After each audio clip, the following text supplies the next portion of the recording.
Bien-aimés dans le Seigneur Jésus-Christ, bonjour. Je suis le prophète Casimir Donjou, l'humble serviteur de l'Éternel, à ton service ce matin. Dans quelques secondes, tu vas écouter un enseignement qui porte sur le livre de l'Apocalypse, chapitre 2, versets 8 à 11. Apocalypse, chapitre 2, versets 8 à 11. C'est un enseignement que j'ai donné à l'Église et je voudrais partager avec toi. Écoute et sois béni au nom du Seigneur Jésus-Christ. Que le Saint-Esprit de Dieu ouvre ton entendement pendant que tu écoutes ce message. Que le Saint-Esprit de Dieu te parle. Que le Saint-Esprit de Dieu te visite. Que le Saint-Esprit de Dieu t'impacte au nom puissant du Seigneur Jésus-Christ. Et retrouvons-nous à la fin de ce message afin que je puisse déclarer dans ta vie au nom puissant du Seigneur Jésus-Christ. Amen. Écoute et sois béni. Amen. Et notre bouclier. Alléluia. Aujourd'hui, notre passage porte sur Apocalypse chapitre 2, verset 8 à 11. Apocalypse chapitre 2, verset 8 à 11.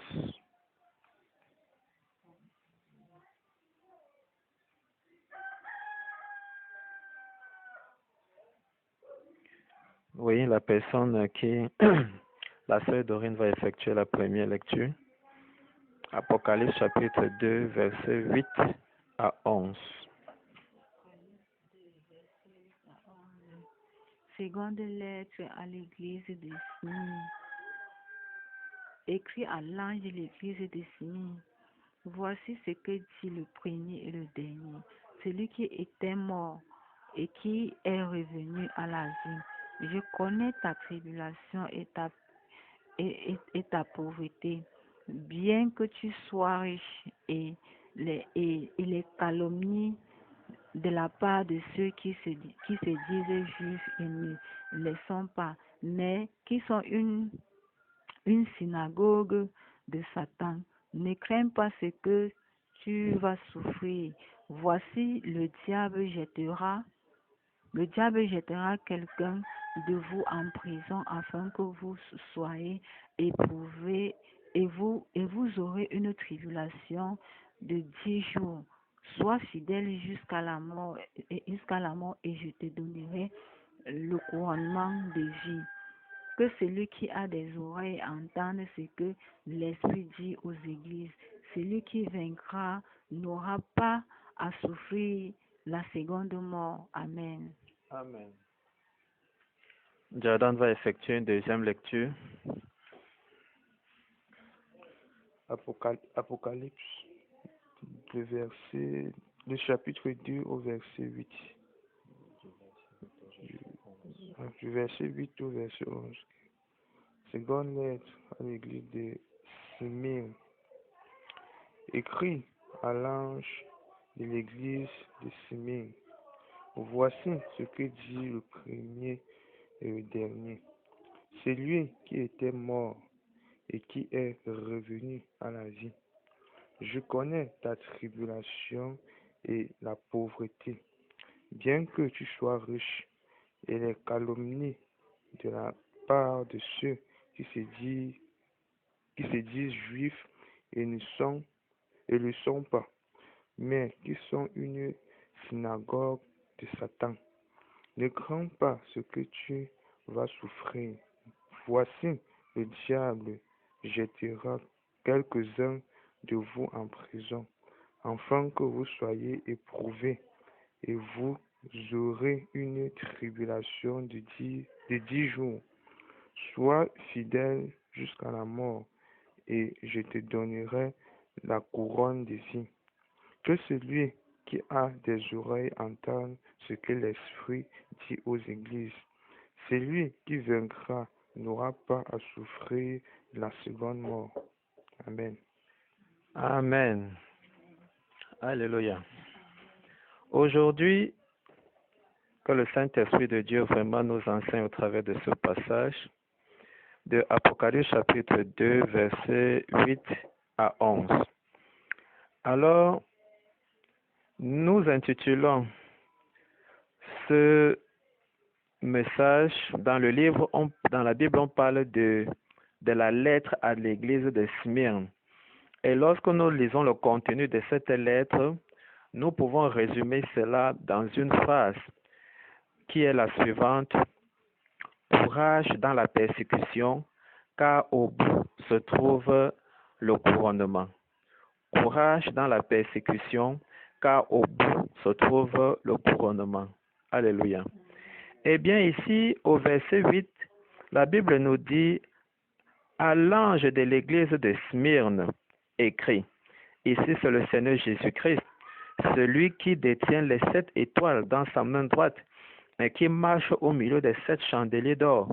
C'est lui qui dit à son serviteur Jean d'écrire ce message qu'il est en train donc de transmettre à l'église de Smyrne.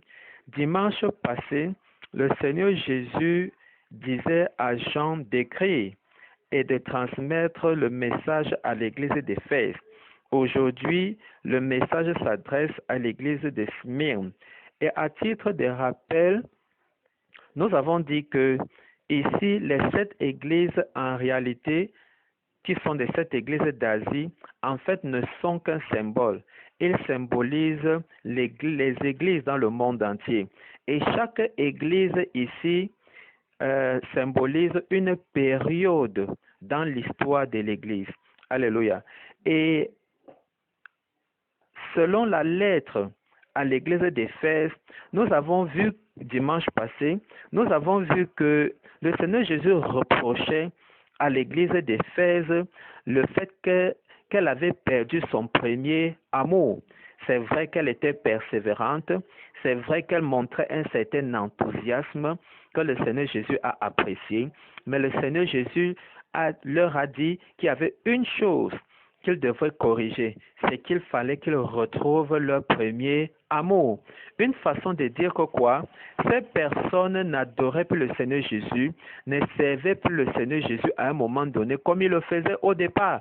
Et quand le Seigneur Jésus voyait l'allure qu'ils étaient en train de prendre, si le Seigneur Jésus n'attirait pas leur attention, ils pouvaient finir dans le refroidissement. Alléluia. Nous avons donc tiré la leçon dimanche passé. On a dit que chacun examine sa vie afin de voir s'il continue à servir le Seigneur comme au moment où il venait d'accepter le Seigneur Jésus comme son Seigneur et Sauveur. C'est-à-dire, est-ce que c'est le même zèle? Est-ce que le feu du Saint-Esprit de Dieu brûle encore en elle? Et nous avons dit que si la personne examine sa vie et voit que ce n'est pas le cas, eh bien, il faut qu'il demande au Saint-Esprit de Dieu de l'aider, de raviver sa foi, de raviver sa vie spirituelle. Alléluia. Et aujourd'hui, nous allons continuer donc avec la lettre à l'église de Smyrne. Et le Seigneur Jésus dit à Jean d'écrire. Alors, qu'est-ce que le Seigneur Jésus dit à Jean d'écrire? Le Seigneur Jésus lui dit d'écrire: voici ce que dit celui qui est le premier et le dernier, celui qui était mort et qui est à nouveau vivant. Alors, qui est donc le premier et le dernier? Quelle est cette personne qui était morte et qui est à niveau vivant pour l'éternité? C'est le Seigneur Jésus-Christ lui-même. Alléluia. Et le Seigneur Jésus dit au verset 9, je connais ta détresse et ta pauvreté, et pourtant tu es riche.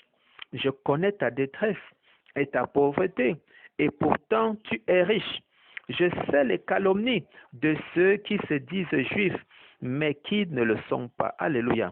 Alors, en quoi consistait cette détresse? En quoi consistait cette pauvreté? Nous voyons au verset 10, nous avons un petit détail sur cette détresse. Le Seigneur Jésus dit: n'aie pas peur des souffrances qui t'attendent. Voici, le diable va jeter plusieurs d'entre vous en prison, pour vous tenter. Dans certaines versions, comme Louis II, on parle de pour vous mettre à l'épreuve. Et vous connaîtrez 10 jours de détresse. 10 jours de détresse. Alléluia. Alors, ça veut dire que ces personnes, ici à l'église de Smyrne, étaient des personnes qui étaient combattues dans leur service par le diable. Le diable utilisait certainement les personnes de leurs entourages, un peu comme les pharisiens, les scribes qui se levaient contre les disciples du Christ et qui se levaient contre Christ. Alors, ces personnes de l'église de Smyrne expérimentaient certainement les mêmes expériences à cause de l'annonce de la bonne nouvelle. Et le Seigneur Jésus dit qu'il connaît donc cette détresse qu'il traversait. Le Seigneur Jésus voyait cette détresse qu'il traversait à cause de l'annonce de l'Évangile. Mais il y a aussi une chose que le Seigneur Jésus dit qu'il voyait. Il voyait leur pauvreté. Alors, de quelle pauvreté est-ce qu'il s'agit? Ici, il ne s'agit pas d'une pauvreté financière. Ici, il s'agit d'une pauvreté spirituelle. Et le Seigneur Jésus dit, et pourtant tu es riche. Quel paradoxe. Des personnes qui sont riches, mais qui vivent comme des personnes pauvres. Alors, qu'est-ce que le Seigneur Jésus était en train de vouloir leur permettre de comprendre? Alors, le Seigneur Jésus était en train de vouloir leur faire comprendre que voilà des personnes qui ont le Seigneur Jésus-Christ, qui est le Tout-Puissant, qui est le Sauveur, qui est l'Adonai, qui est le plus riche de la terre parce qu'il possède tout, qui est le propriétaire qui a tout créé. Voilà des personnes qui servent le Dieu vivant, qui est le Seigneur Jésus, mais qui dans leur vie de tous les jours vivaient comme des personnes qui n'ont pas quelqu'un au monde. Ils vivaient comme des personnes qui n'ont pas quelqu'un. Alors, et c'est ce qu'on expérimente aussi de nos jours. Nous voyons des chrétiens qui ont le Saint-Esprit de Dieu en haut. Je dis en eux, je dis bien le Saint-Esprit. Dieu en eux. Ils sont le temple du Saint-Esprit, mais ils craignent les marabouts. Mais ils craignent les sorciers. Mais ils craignent les démons. Ça, c'est donc la pauvreté spirituelle dont le Seigneur Jésus était en train de leur reprocher. Ça veut dire qu'ils servaient un Dieu qu'ils ne connaissaient pas. Comme beaucoup aujourd'hui servent un Dieu qu'ils ne connaissent pas.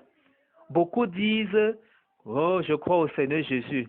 Seigneur Jésus, tu es ma force. Seigneur Jésus, tu es ma forteresse. Mais dès que le premier danger se présente, ces personnes, parce qu'ils sont dans la panique, la première personne à appeler, c'est le marabout, c'est le sorcier. Alors que ces mêmes personnes disaient, Seigneur Jésus, tu es ma force, tu es ma forteresse. Ça veut dire que ce n'était que des paroles.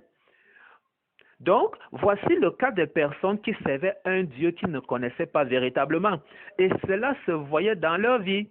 Et c'est pour ça que le Seigneur Jésus leur dit, vous êtes riches, riches de Dieu, parce que qui a Dieu a tout. Mais vous vivez comme des pauvres, comme des personnes qui n'ont aucun soutien, comme des personnes qui n'ont aucune protection, comme des personnes qui ne sont pas enfants de quelqu'un de très grand. Et le Seigneur Jésus leur disait, je sais les calomnies de ceux qui se disent juifs, mais qui ne le sont pas. C'est une synagogue de Satan. En ce moment-là, il y avait aussi beaucoup de personnes qui se disaient juifs. Qu'est-ce qu'on entend par se dire juif? C'est-à-dire ces personnes se disaient être de Dieu, appartenir à la famille de Dieu. Mais le Seigneur Jésus dit que ces personnes formaient une synagogue de Satan.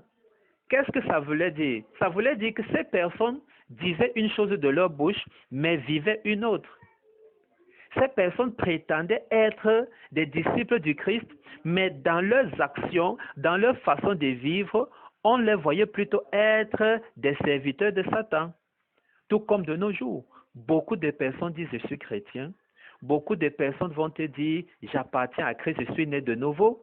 Mais lorsque tu vas regarder leur comportement, leur façon de vivre, il n'y a aucune différence avec le mondain. Il n'y a aucune différence avec celui-là qui n'a pas encore connu Christ. Et c'est ce qui se passait ici, à l'église de Smyrne. Et le Seigneur Jésus était donc en train de leur reprocher. On les voyait plutôt être des serviteurs de Satan.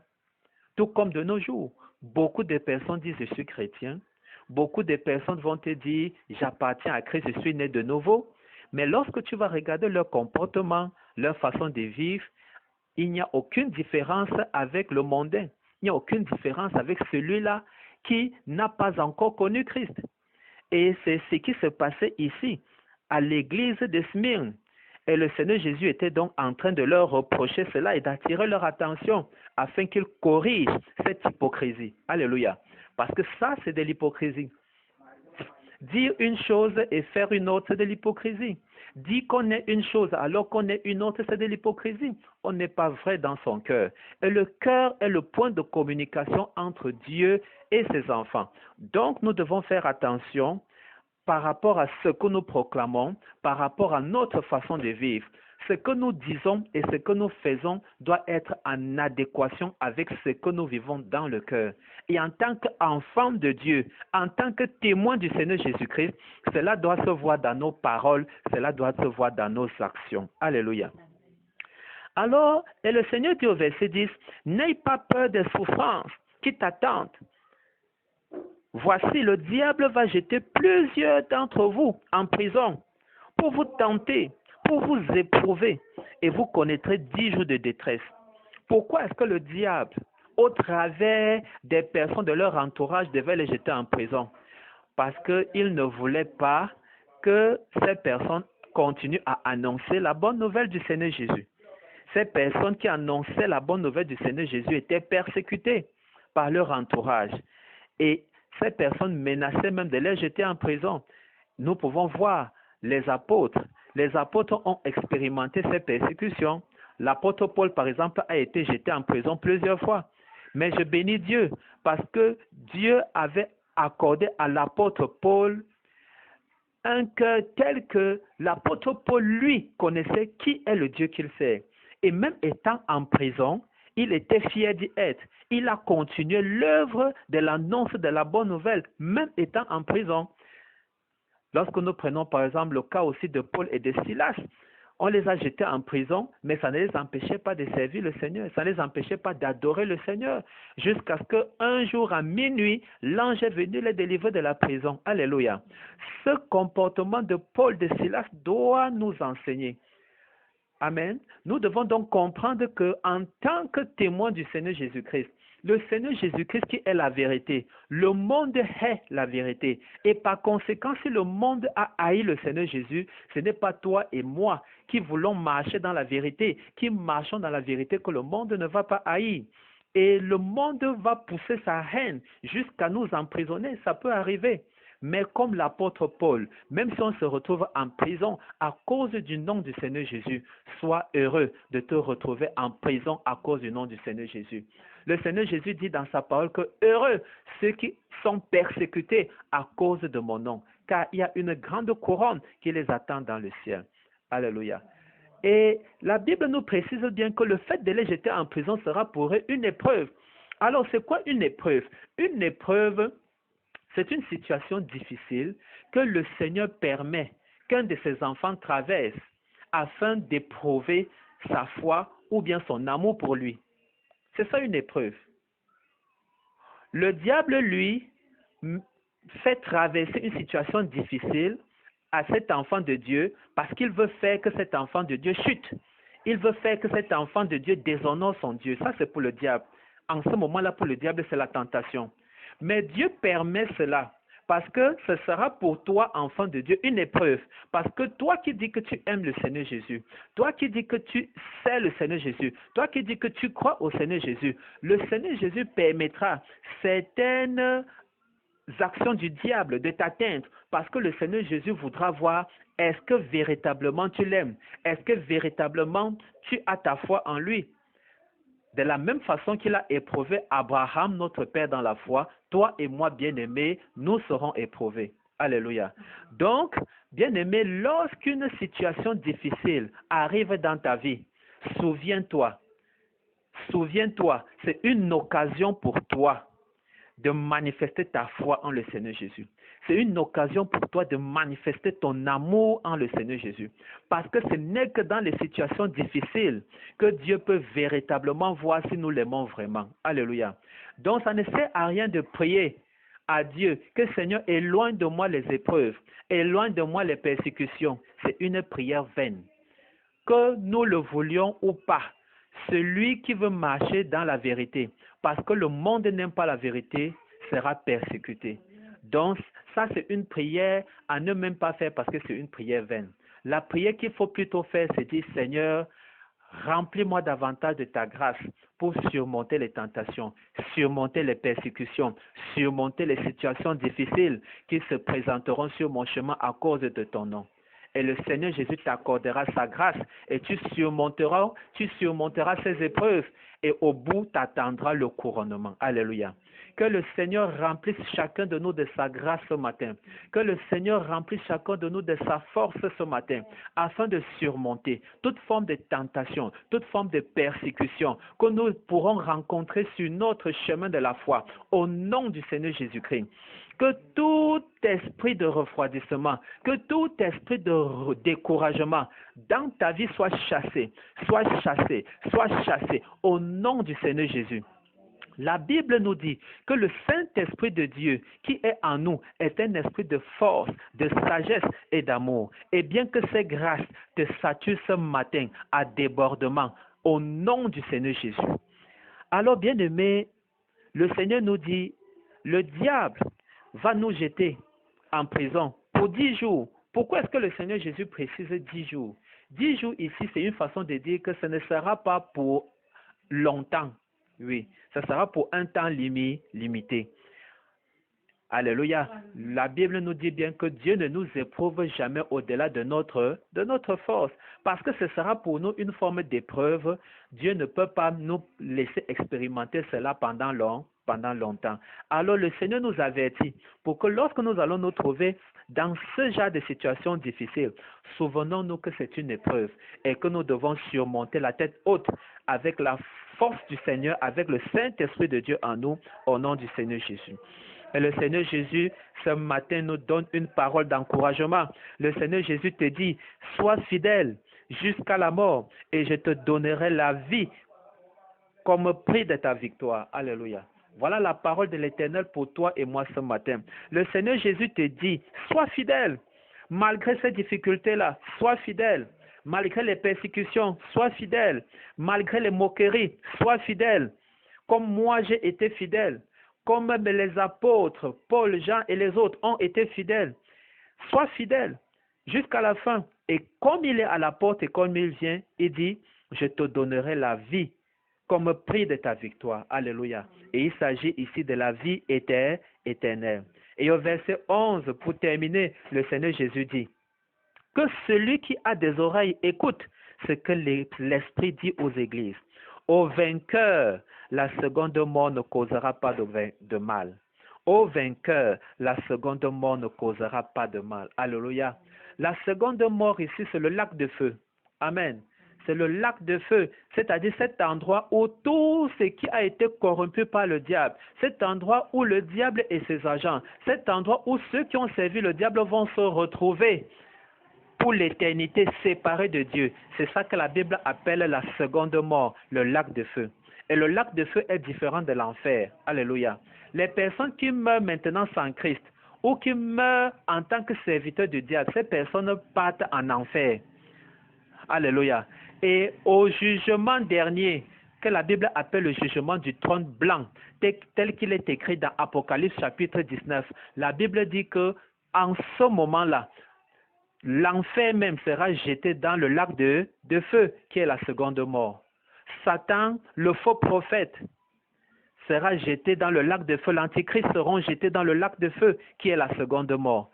Ce ciel, cette terre qui a été corrompue par le diable sera froissée et jetée par le Seigneur Jésus dans le lac de feu, qui est la seconde mort. Ils seront séparés éternellement de Dieu. Mais le Seigneur Jésus nous dit, tous ceux qui sont fidèles, qui vont lui demeurer fidèles, tous ceux qui ne vont pas se décourager dans le service, tous ceux qui ne vont pas se compromettre à cause des persécutions et des souffrances, le Seigneur Jésus dit que à ceux-là, ils ne vivront pas la seconde mort, c'est-à-dire qu'ils n'iront pas dans le lac de feu. Ils seront plutôt avec lui, le Seigneur Jésus, au paradis, ce lieu de bonheur éternel. Alléluia. Alors ma prière pour toi ce matin, bien-aimé, c'est que le Seigneur Jésus te remplisse davantage de cette grâce, pour que comme il arrive, que nous nous retrouvions ensemble au paradis et que tout plan de l'ennemi qui veulent te détourner de ce paradis soit détruit dans ta vie au nom du Seigneur Jésus. Que toute ruse du diable, que tous les pièges du diable qu'il a planifiés sur ton chemin de la foi, que tous ces plans diaboliques soient détruits, que tous ces pièges du diable soient détruits au nom du Seigneur Jésus. Je déclare que rien ne va te détourner du paradis qui est notre cible au nom du Seigneur Jésus. Seigneur Jésus, ce matin, je te prie de remplir chacun de nous de ton esprit. Remplis-nous davantage de ton esprit. Remplis-nous davantage de ta force. Remplis-nous davantage de ton esprit de persévérance pour te demeurer fidèle jusqu'au bout au nom du Seigneur Jésus. Seigneur, tu reviens. Oh Seigneur, nous t'attendons. Prépare-nous pour l'enlèvement au paradis, Seigneur.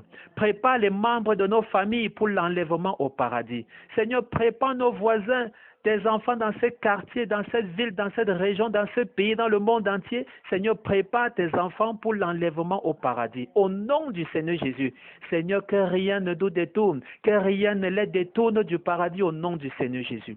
Père, nous te disons merci parce que tu es le Dieu qui écoute les prières et tu es le Dieu qui exauce les prières. Père, nous croyons que ce matin, nous sommes tous remplis de ta force, de ton courage et que par cette force et ce courage, par ton Saint-Esprit en nous, nous allons tenir jusqu'au bout, jusqu'au bout, jusqu'au bout, au nom du Seigneur Jésus-Christ.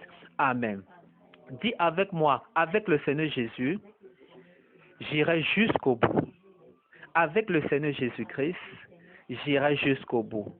Avec le Seigneur Jésus-Christ, j'irai jusqu'au bout. Par le Saint-Esprit de Dieu en moi, je suis équipé. Je suis équipé. J'ai la capacité d'aller jusqu'au bout. Au nom du Seigneur Jésus. Dis avec moi, par le Saint-Esprit de Dieu en moi, par sa puissance qui agit dans ma vie, les plans de l'ennemi dans ma vie pour m'empêcher d'entrer au paradis sont détruits, sont détruits, sont détruits au nom puissant du Seigneur Jésus-Christ. Que cette même grâce visite les membres de nos familles, au nom puissant du Seigneur Jésus. Que le souffle du Saint-Esprit de Dieu souffle dans nos cœurs, dans le cœur des membres de nos familles. Que le souffle du Saint-Esprit de Dieu, le souffle du réveil, souffle dans le cœur de la population de ces quartiers, dans le cœur de la population de cette ville, de cette région, de ce pays, du monde entier, afin qu'il y ait davantage de personnes qui soient gagnées à Christ, afin qu'il y ait davantage de personnes qui entrent au paradis. Au nom puissant du Seigneur Jésus-Christ, nous venons de prier. Amen. Amen. Amen. Je voudrais que tu ouvres ta bouche, bien-aimé. Je voudrais qu'on dise merci au Seigneur pour sa parole de ce matin. Que le Seigneur nous transforme par sa parole, qu'il nous remplisse de son courage, de sa persévérance. Bénissons le nom du Seigneur. Nous sommes dans la prière. Seigneur Jésus-Christ, nous te bénissons, nous te célébrons, nous te disons merci Seigneur ce matin pour ta parole dont tu nous as remplis, dont tu nous as nourris. Seigneur, ta parole est esprit et vie, que ta parole devienne une seule plante avec nous, que ta parole devienne chair avec notre chair, os avec notre os au nom du Seigneur Jésus. Père, que ta parole nous fortifie, nous encourage, nous donne de persévérer au nom du Seigneur Jésus. Que ta parole nous remplisse de ta paix ce matin, que ta parole nous remplisse de ta joie ce matin. Père, je te dis merci parce que tu nous exauces au nom du Seigneur Jésus. Père, que ta parole ce matin guérisse nos âmes, guérisse les âmes de ceux qui sont à l'écoute, guérisse les âmes de ceux qui sont à l'écoute, guérisse les âmes de ceux qui sont à l'écoute, quel que soit l'endroit, que ta parole, Seigneur, les guérisse, guérisse les membres de leur famille, que ta parole, Seigneur, agisse dans tous les aspects de leur vie, que ta parole, Seigneur, nous donne la victoire et leur donne la victoire. Tu es béni, bien-aimé, au nom du Seigneur Jésus. Tu es béni au nom du Seigneur Jésus-Christ.